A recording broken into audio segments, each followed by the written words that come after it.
مفتی صاحب، میلاد منانے کا بہترین طریقہ کیا ہونا چاہیے؟ دیکھیں، اس کی بہت ساری صورتیں ہو سکتی ہیں۔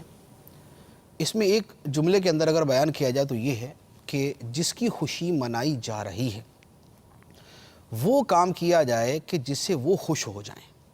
سرکار دو عالم صلی اللہ علیہ وآلہ وسلم کی چونکہ خوشی منائی جا رہی ہے، آپ کی تشریف آوری کی خوشی ہے، لہٰذا کام بھی وہ کیا جائے کہ جس سے آپ خوش ہو جائیں۔ سبحان اللہ۔ اب ایک تو ظاہری مظاہر ہیں جو ہونے چاہیے، جیسے ہمارے میلاد پاک جو منایا جاتا ہے، گھروں کو جو ہے وہ آراستہ کیا جاتا ہے، ڈیکوریٹ کیا جاتا ہے، ان کو جو ہے وہ لائٹنگ کی جاتی ہے، مسجدوں کو سجایا جاتا ہے، گلی محلوں کو سجایا جاتا ہے، یہ جھنڈے لگائے جاتے ہیں، اور یعنی ہر وہ کام کے جسے کیا جائے تو یہ سمجھا جاتا ہے کہ یہ سرکار صلی اللہ علیہ وسلم کے میلاد مبارک کی خوشی منا رہا ہے۔ صحیح، کسی بھی طرح سے اس کا یہ اظہار جتنی بھی چیزیں ہیں یہ ساری کی ساری اللہ تعالیٰ کی بارگاہ میں مقبول ہیں، اور یہ بہت خوبصورت اور خوشی کے اظہار کے یہی طریقے ہوتے ہیں۔ یعنی خوشی کے اظہار کے اوپر یہ نہیں کہا جا سکتا کہ جی میرے دل میں خوشی ہے، اگرچہ میں ظاہراً کچھ بھی نہیں کر رہا۔ یعنی اگر کسی کی استطاعت نہیں ہے تو اس کے لیے تو یہ ٹھیک ہے، لیکن یوں دنیا کے اندر ایسا نہیں ہوتا کہ ایک آدمی خوشی کے موقع کے اوپر بالکل فارغ ہو کے بیٹھ جائے اور بولے خوشی میرے دل میں ہے۔ تو خوشی وہ ہے کہ جس کا اظہار بھی ہوتا ہے، اظہار کے ذریعے ہی اپنے جذبات کو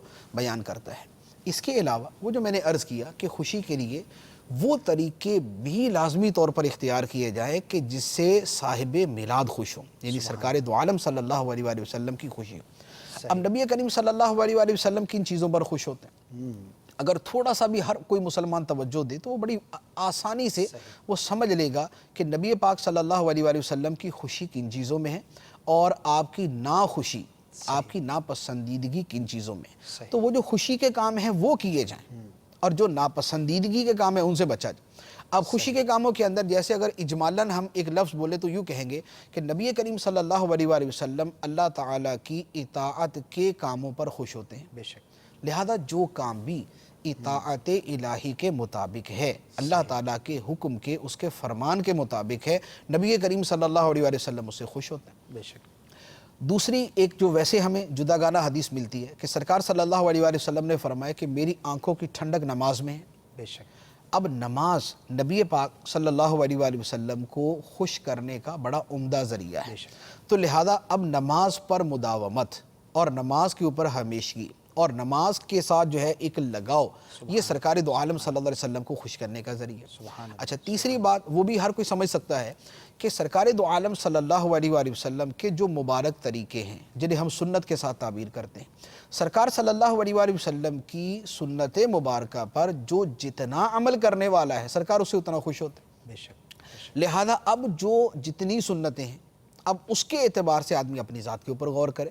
اب اس میں سونا جاگنا، اٹھنا بیٹھنا، چلنا پھرنا، گفتگو کرنا، کاروبار کرنا، یعنی سونے جاگنے میں، اٹھنے بیٹھنے میں وہ طریقہ جو سرکار دو عالم صلی اللہ علیہ وسلم نے اختیار فرمایا، گفتگو کرنے کے اندر وہ طریقہ جو نبی پاک علیہ السلام نے اختیار فرمایا، اپنے گھر والوں کے ساتھ حسن سلوک کرنے کے حوالے سے وہ سنتیں جو سرکار صلی اللہ علیہ وسلم نے اختیار فرمائیں، تجارت کرنے کے اعتبار سے وہ چیزیں جو سرکار نے بیان فرمائیں، یا لوگوں سے میل جول رکھنے کے اندر، اپنے پڑوسیوں کے ساتھ تعلقات کے اندر، اپنے ساتھ رہنے والوں سے معاملہ کرنے کے اندر، یا بازار جانے کے اعتبار سے، اپنے رشتہ داروں سے ملنے کے اعتبار سے، اپنے جو ہے وہ اپنے اہل خانہ کے حقوق ادا کرنے کے حوالے سے، سادگی کے حوالے سے، صفائی کے حوالے سے، عبادت الہی کے حوالے سے، حقوق العباد کے حوالے سے، ان تمام چیزوں میں نبی پاک صلی اللہ علیہ وآلہ وسلم کی جو سنتیں ہیں ان سنتوں کو جو جتنا اپنائے گا وہ سرکار علیہ السلام کو اتنا خوش کرے گا۔ بے شک۔ تو لہذا سنت پر عمل جو ہے خوشی منانے کا ایک بہت اہم اور بڑا اچھا ذریعہ یہ بھی ہے۔ اچھا، اسی طرح ایک بات بڑی واضح ہے کہ نبی پاک صلی اللہ علیہ وآلہ وسلم ان چیزوں سے خوش ہیں جن سے اللہ راضی ہوتا ہے۔ بے شک۔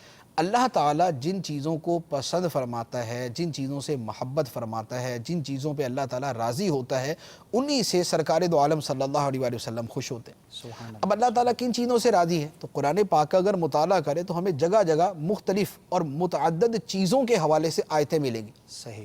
جیسے قرآن پاک کے اندر ہے یحب المتقین، اللہ تعالیٰ تقوی والوں سے محبت فرماتا ہے، جو پرہیزگار ہے اللہ تعالیٰ ان سے محبت فرماتا ہے۔ یا قرآن پاک کے اندر ہے یحب المتطہرین، اللہ تعالیٰ خوب پاک و صاف رہنے والوں سے محبت فرماتا ہے۔ صحیح۔ یا قرآن پاک کے اندر ہے یحب التوابین، اللہ تعالیٰ توبہ کرنے والوں سے محبت فرماتا ہے.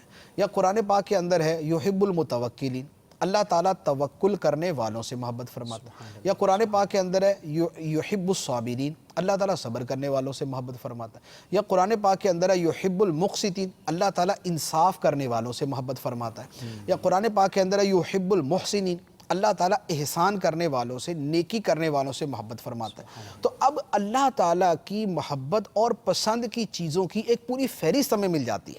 بے شک کہ تقویٰ ہے، سبحان اللہ، پاک و صاف رہنا ہے، توبہ کرنا ہے، عدل و انصاف کرنا ہے، صبر کرنا ہے، توکل کرنا ہے، نیکی کرنا ہے، احسان کرنا.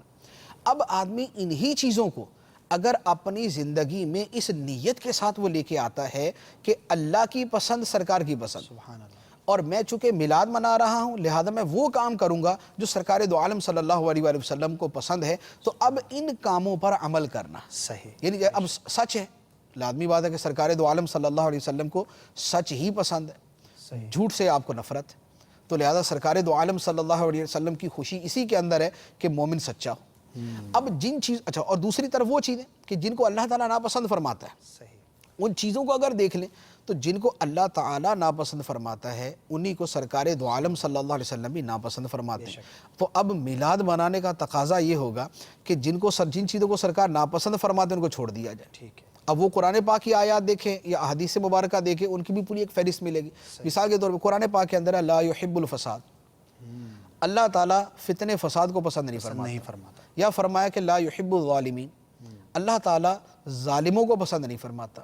یا فرمایا لا یحب المعتدین، اللہ تعالیٰ سرکشی کرنے والوں کو پسند نہیں کرتا، حد سے بڑھنے والوں کو پسند نہیں کرتا. یا قرآن پاک کے اندر ہے لا یحب المستکبرین، اللہ تعالیٰ تکبر کرنے والوں کو پسند نہیں کرتا. یا قرآن پاک کے اندر ہے لا یحب من کان مختالا فخورا، اللہ تعالیٰ نہیں پسند کرتا جو تکبر کرنے والا ہو اور فخر و غرور کرنے والا ہو، بڑائیاں بیان کرنے والا ہو، شیخیاں بگاڑنے والا ہو، اللہ تعالیٰ اسے پسند نہیں کرتا. یا قرآن پاک کے اندر ہے لا یحب من کان خوانا اثیما، اللہ تعالیٰ نہیں پسند کرتا اس بندے کو جو بہت زیادہ خیانت کرنے والا ہے، جو بددیانت ہے، جو بہت بڑا گناہ گار ہے. تو اب ان آیات مبارکہ کو دیکھیں تو ہمارے سامنے ایک پوری لسٹ، ایک پورا کردار جو ہے ہمارے سامنے آ جاتا ہے. سبحان اللہ، ظلم کرنے والے کا، سرکشی کرنے والے کا، فساد پھیلانے والے کا، اور لوگوں کے حقوق مارنے والوں کا، اور فخر و غرور کرنے والوں کا، اور تکبر کرنے والوں کا، اور دوسروں پہ اپنی بڑائیاں جتانے والوں کا، اور خیانت اور بددیانتی کرنے والوں کا، اور پرلے درجے کے گناہ گاروں کا، اور تکبر کرنے والوں کا. یہ ایک پورا کردار ہمارے سامنے آتا ہے. اور بیسیکلی یہ وہ ہے جو اللہ تعالیٰ مسلمان کا کردار چاہتا ہے کہ وہ ان چیزوں سے پاک ہو، صحیح، جو پہلے بیان کی گئی ہیں ان چیزوں سے مزین ہو اور ان چیزوں سے خالی ہو. صلو علی الحبیب صلی اللہ تعالی علی محمد. مجھے اپنی اور ساری دنیا کے لوگوں کی اصلاح کی کوشش کرنی ہے.